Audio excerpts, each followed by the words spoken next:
the Mind, Body, and Spirit Project. And today we're joined by Sarah Papesh. Hello. Hello, who is the owner of New Care Behavior Health. She is a licensed professional clinical counselor. Yes, I am. So thank you so much for joining us today and coming to Wellington. Tell us about how you started the practice and what services you offer. So my husband and I have been living in Wellington for almost 6 years now, and we noticed that there is a lack of accessible mental health providers within the area. And I've been in the field for about 14 years now myself. I love providing services to people of all different ages, and I thought we need to open shop here. We need to set up something so there's resources for everybody to be able to get support. So we did. We opened up the practice back in March, and we service as young as 3 years old all the way up to anybody who's really willing to come in and get some support and services. So we have mental health and substance use services on site. We offer individual counseling, couples counseling, marriage and family therapy, anything that we really can do to make our services appropriate for what the needs are of the community. We have a couple different therapists, including myself. So I see kiddos as young as 3, and I do work with teenagers, and I work with the older adults. And we have a clinician by the name of Matt, who sees 16 and up, and he does couples as well. We have Mackenzie, who sees as young as 3, teenagers and adults, and then Teresa, who sees as young as 3, teenagers and adults. Wonderful, wow, and so we definitely do need your services here in Wellington. Now, as far as COVID, this past few years, has that made mental health easier to find, or has it affected the stigma? It's actually made the stigma kind of reduced. It's been very apparent, unfortunately, because of COVID, with the isolation of how mental health is really something we need to be treating as a legitimate concern.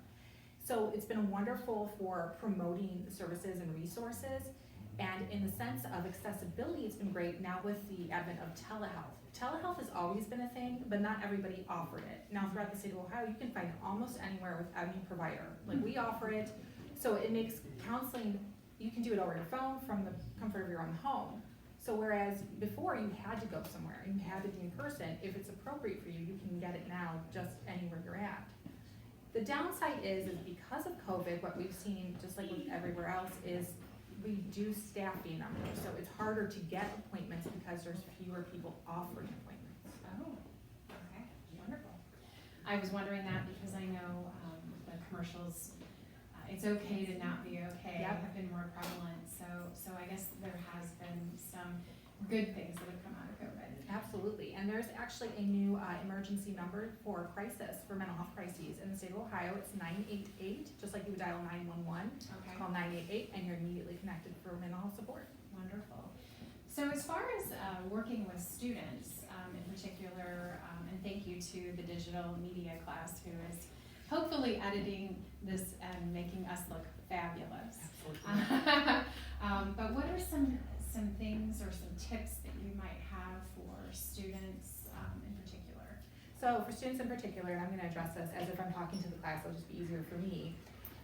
You have all been impacted the most with COVID. You've lost a couple of years of your formative social experiences. This is a huge thing. You've lost the opportunity to really engage with people at a level of true connection, which is necessary to develop good mental health skills.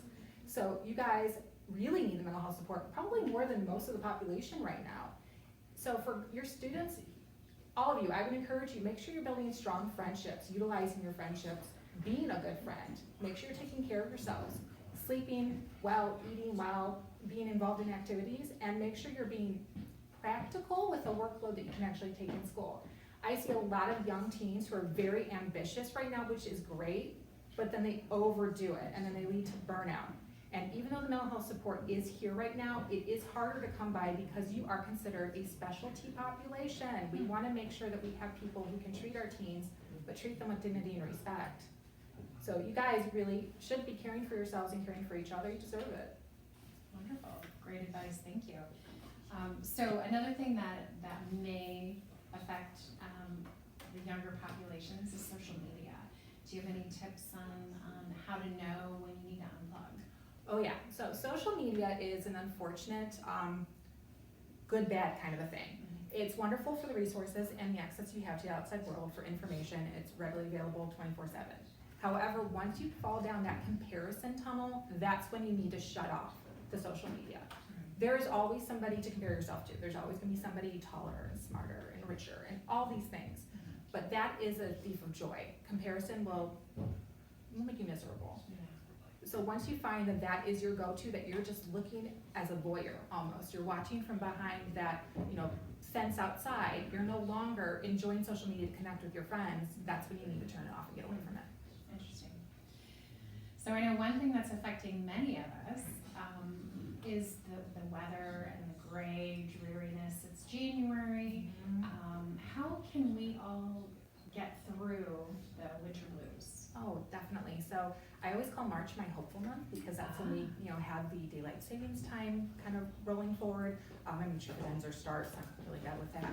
But then you have more sunshine, you have flowers, you have grass, you have greenery. It really changes everybody's mood for the better. We thrive off vitamin D. Vitamin D is absolutely necessary for our mental health and our mood. We get a lot less of that during the winter months. So one of the things I would encourage you to do to manage seasonal affective depression disorders, talk with your providers, your primary care physician. Make sure you don't have a vitamin deficiency going on. Start there. That might be the easiest fix. Okay. After that, explore light therapy. Have access to sunlight, artificial or otherwise, wherever you can. Make sure you're sleeping well, and I know everybody has probably heard this a million times. Sleep schedules are phenomenal for your mood. Going to bed at the same time, waking up at the same time, getting your 8 hours is gonna make a huge difference, especially during those winter months. Being active wherever you can. If it's not a structured activity, at least getting out of the house and taking a brisk walk for 20 minutes will help phenomenally with that seasonal affective disorder. Wonderful, thank you. Now I'm just curious, as far as the vitamin D deficiency, is it okay to just start taking vitamin D? If you get too much of it, is that a problem? It usually isn't, Okay. and it is found in a lot of our foods. They are supplemented well. Right. However, you should always talk to your primary care physician before you start any vitamin doses. Okay, wonderful, wonderful. So definitely the winter blues affects our mind, body, and our spirit for sure. Okay, great. So as far as other services that you offer, how do people get in touch with you if they need to come visit? Anybody who's interested in our services can give our office a call.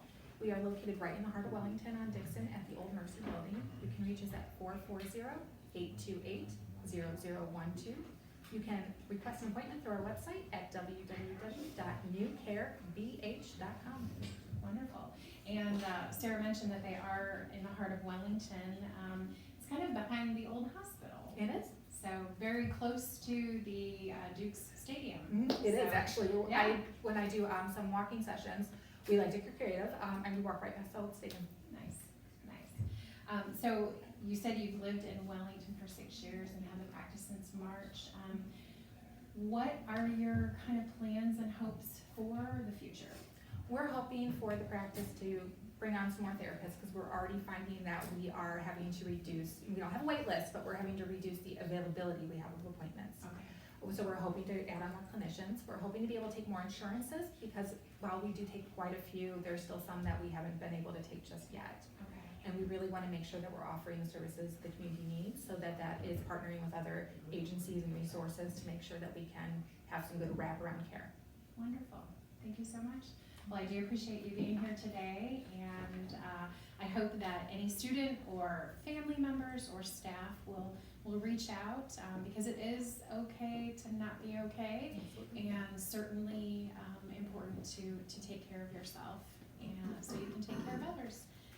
But again, on behalf of Thrive Southern Lorraine County, this is the Mind, Body, Spirit Project, and couple quick shout outs. We do miss Bill Berger, who was our former interviewer extraordinaire, so we hope that he is enjoying his retirement. And another thank you to the United Way of Lorraine County, who supports Thrive as a collaborative. And obviously to the digital media class, who again is going to make us look fabulous, and to Mr. Conklin, who leads them and does a great job with his students. So have a great day and Happy New Year.